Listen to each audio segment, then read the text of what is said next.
सो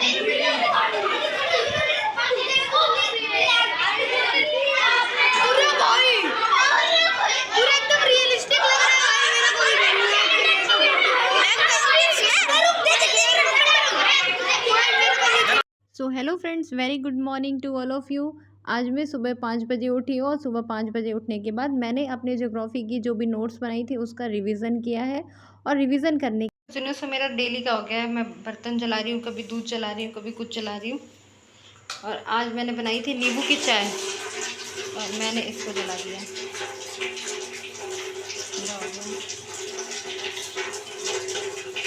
कुछ दिन पहले मैंने ये जलाया, ये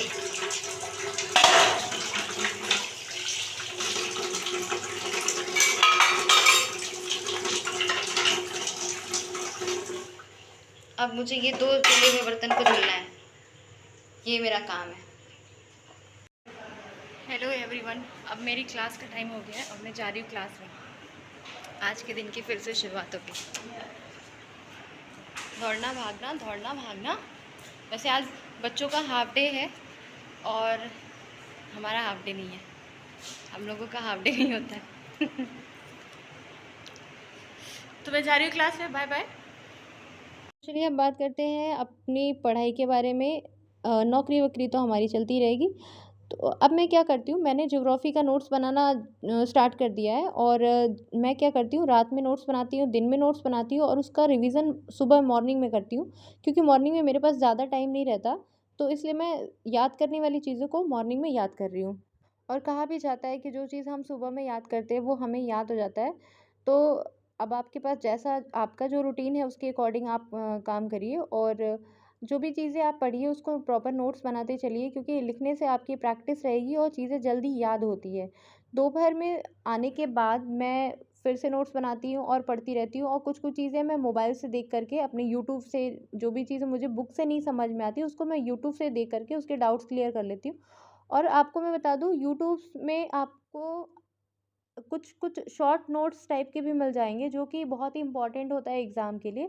तो आप यूट्यूब और बुक दोनों का हेल्प लीजिए अपनी पढ़ाई को कंप्लीट करने के लिए। क्योंकि जो यूट्यूब चैनल से जो लोग पढ़ा रहे हैं, तो उन वो भी क्या करते हैं, वो पिछले पेपर के बेसिस पे ही पढ़ाते हैं। तो उसको भी आप अगर पढ़ेंगे तो आपके लिए ज़्यादा हेल्पफुल रहेगा।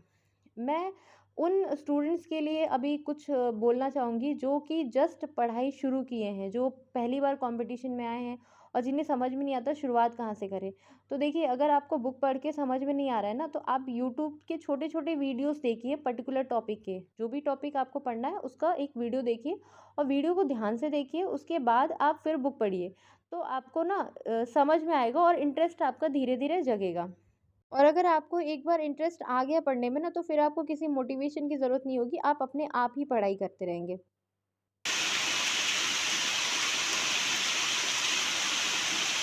हमारे यहाँ आज सुबह से ही बारिश हो रही है और काफ़ी अच्छा हुआ कि बारिश होना स्टार्ट हो गई। अभी बहुत सारे ऐसे शहर हैं जहाँ पे बारिश नहीं हो रही है और बहुत तगड़ी गर्मी पड़ रही है। लेकिन हमारे यहाँ का वेदर बहुत ही अच्छा होता है, जल्दी ही ठंडा हो जाता है। गर्मी हमें लगता है 2 महीने या डे ढाई महीने रहती है।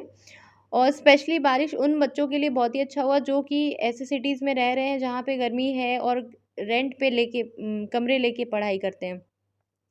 क्योंकि आपने देखा होगा कि इलाहाबाद में या दिल्ली में या जहाँ पे भी जो भी कोचिंग हब है, वहाँ पे बच्चे छोटे-छोटे कमरे लेके पढ़ते हैं, जहाँ पे आप बहुत ही छोटा कमरा रहता है।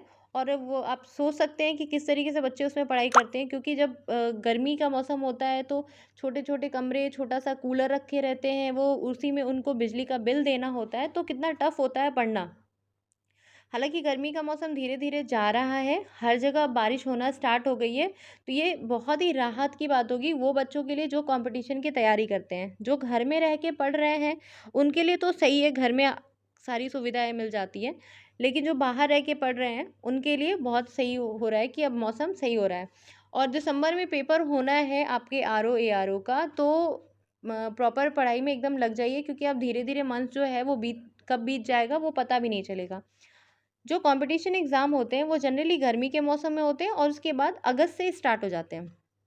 तो मैं आपको ये बता दूँ कि जो भी पेपर होता है जिसमें 2 पेपर होते हैं, यानी कि आपका प्री और मेंस। तो पेपर आपका प्री और मेंस की जो तैयारी है ना वो आपको साथ में करनी होगी। क्योंकि अगर आप ये सोचेंगे कि हम पहले प्री की तैयारी कर लें और प्री का रिज़ल्ट आ जाएगा उसके बाद आप मेंस की तैयारी करेंगे, तो देखिए मेंस के लिए बहुत ज़्यादा टाइम नहीं मिलता है। 2 महीने मिलते हैं, बैंकिंग के एग्ज़ाम में तो 1.5 महीने मिलते हैं और एसएससी वगैरह में भी ऐसे ही होता है 2 महीने, 1.5 महीने या कभी-कभी 3 महीने, 4 महीने मिल जाते हैं।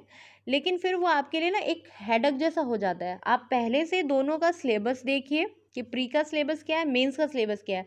प्री में कितने मार्क्स के पेपर आएँगे, क्या पैटर्न है, मेंस का क्या पैटर्न है, उस पूरे पैटर्न को ध्यान में रख के तैयारी करिए। अंतर सिर्फ इतना है कि पहले आपको प्री का सिलेबस कवर करना है, आफ्टर दैट आपको मेंस का सिलेबस कवर करना है। लेकिन पढ़ना आपको दोनों है। आपको मेंस देने से पहले ही, प्री देने से पहले ही आपको दोनों ही कवर करना है, दोनों ही पढ़ने की पूरी कोशिश करनी है, तभी आप अपने गोल के पास पहुँच पाएँगे। कभी भी आप ये सोचेंगे कि हम पहले प्री पूरा पढ़ लें और उसके बाद मेंस की तैयारी करेंगे, तो बहुत ही कम चांसेस होते हैं कि आपके ये कमिंग अटेम्प्ट में एग्ज़ाम निकल जाए, ठीक है? तो कोशिश करिए, नोट्स बना के पढ़िए, प्री का पैटर्न देखिए, मेंस का पैटर्न देखिए, सिलेबस को प्रॉपर पढ़िए, सिलेबस को कवर करिए और उसके बाद अपना प्रैक्टिस करिए, क्योंकि प्रैक्टिस बहुत इम्पॉर्टेंट है। और प्रैक्टिस में जो भी प्रैक्टिस की बुक आती है, उस बुक को लीजिए और उस बुक से प्रैक्टिस करिए। बुक आपकी कंप्लीट हो जाए तो जितने भी वीडियोस में प्रैक्टिस कराए जाते हैं यूट्यूब पे, उसे प्रैक्टिस करिए।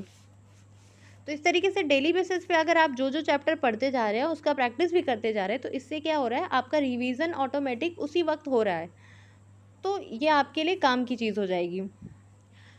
बाकी तैयारी करते रहिए, पढ़ाई करते रहिए, कंटिन्यूटी बनाए रखिएगा, कंटिन्यूटी ब्रेक नहीं करिएगा, क्योंकि ब्रेक कर देंगे तो हम अगर एक दिन भी ब्रेक करते हैं ना तो हमारा लॉस होता है। आज के लिए बस इतना ही। Okay, all the best.